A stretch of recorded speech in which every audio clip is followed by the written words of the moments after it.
देखो बच्चों, आज हम हिंदी साहित्य के अंतर्गत प्रथम वर्ष के प्रथम प्रश्न पत्र के पद्य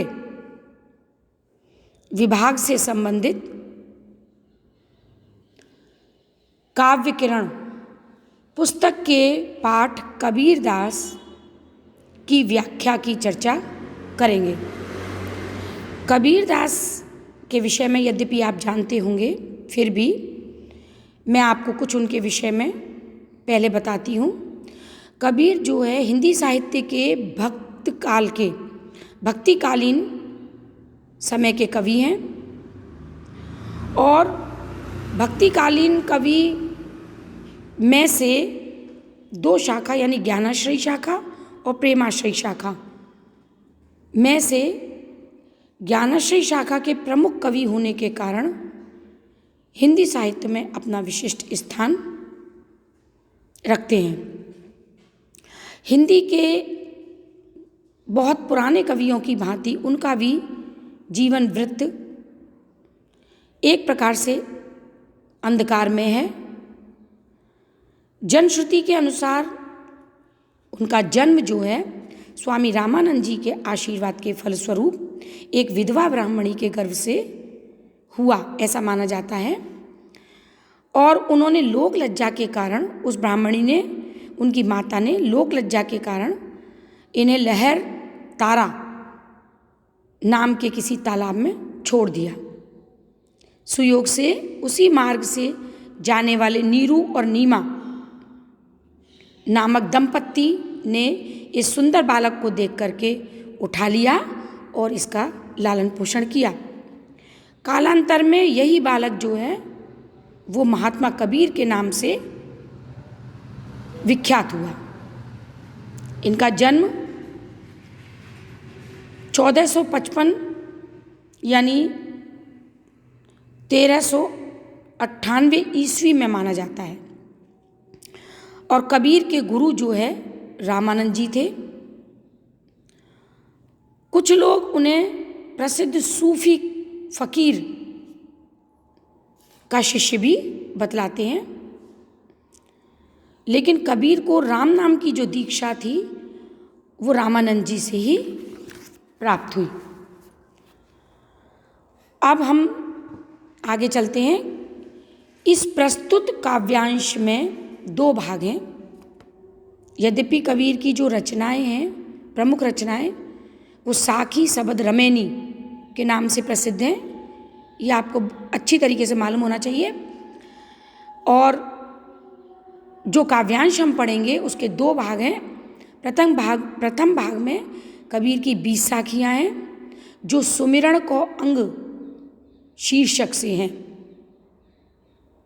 इसमें कवि ने नाम स्मरण की महिमा बताते हुए कहा कि केवल नाम स्मरण ही एक ऐसा आधार है जिसके द्वारा मनुष्य मुक्ति का मार्ग प्राप्त कर सकता है।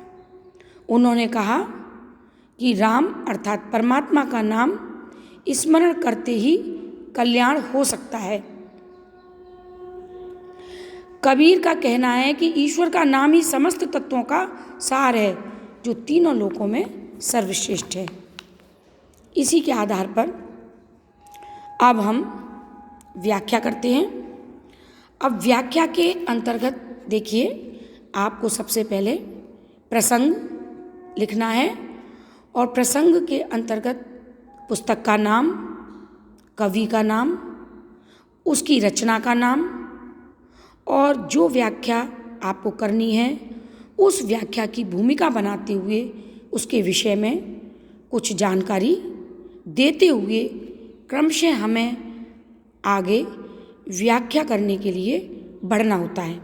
ये व्याख्या का नियम है कि किस प्रकार से हमें व्याख्या करनी है। तो सबसे पहले सुमिरण को अंग हम इनकी रचना साखी के अंतर्गत जो आती है उसमें कबीर का प्रथम दोहा कबीर कहता जात हूँ सुनता है सबको, राम कहे भला होएगा नहीं तर भला ना होए।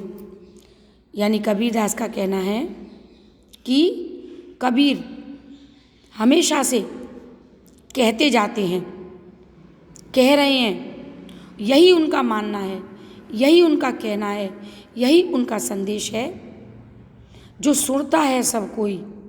यद्यपि सारा संसार इस बात को सुनता है और मानता है, लेकिन राम कहे भला होएगा नहीं तर भला न हुई। सुनने और मानने के बाद भी संपूर्ण संसार को जीवन में, अपने जीवन में, अपने व्यवहार में पूर्ण रूप से अपने हृदय में इस बात को उतारना पड़ेगा कि केवल राम मात्र कहने से ही व्यक्ति का भला होगा। भला का मतलब है, भले से हमारा तात्पर्य है कि हमने जो संसार में जन्म लिया है, किस उद्देश्य से लिया है, और उस उद्देश्य की प्राप्ति यानी जीवन के सार तत्व की प्राप्ति ही हमारे जीवन का प्रतिपाद्य है। उस उद्देश्य को पूर्ण करना ही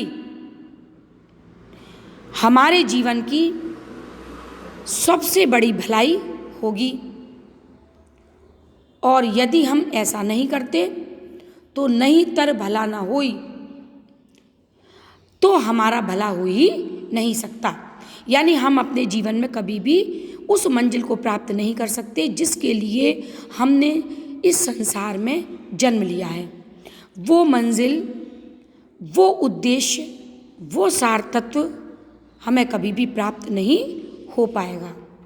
इसलिए कबीर का कहना है, प्रारंभ से अंत तक एक ही बात का मानना है, और उनका कहना है कि सुनता है सब कोई, सारा संसार इस बात को सुनता है, मेरी कही हुई मानता है, लेकिन मेरे कहने का उद्देश्य सिर्फ यही है कि राम के नाम का जाप करने से, राम के नाम का स्मरण करने से, राम के यानी परमात्मा के नाम को जीवन में उतारने से, एकमात्र उसी को अपना उद्देश्य बनाने से, राम नाम रूपी जीवन के सार तत्व को प्राप्त करने के लिए अथक प्रयास करने मात्र से ही मनुष्य का जीवन सफल हो सकता है, नहीं तो कुछ भी नहीं हो सकता।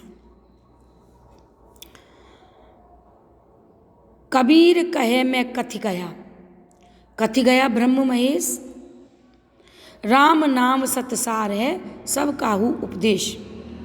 कबीरदास का कहना है कि मैं कहते कहते थक गया, कहता चला जा रहा हूँ, और मेरा एकमात्र यही उपदेश है, यही मेरा कहना है, कथि गया ब्रह्म महेश।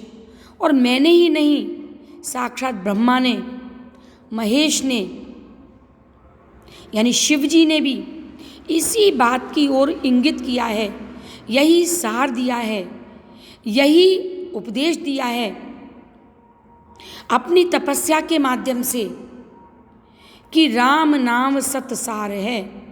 सत्य यानी तत्व, जीवन का तत्व, जीवन का सार तत्व केवल राम का नाम है। सब काहू उपदेश। बाकी अगर कोई कुछ और कहता है, किसी और प्रकार की बात करता है, किसी और विषय की चर्चा करता है, तो वो केवल उपदेश ही है। कबीर का उपदेश तो सबके लिए केवल यही है जो ब्रह्मा और शिव जी के द्वारा भी संसार को सचेत करके पूर्ण रूप से इंगित किया गया, कहा गया कि राम का नाम ही जीवन का सार तत्व है।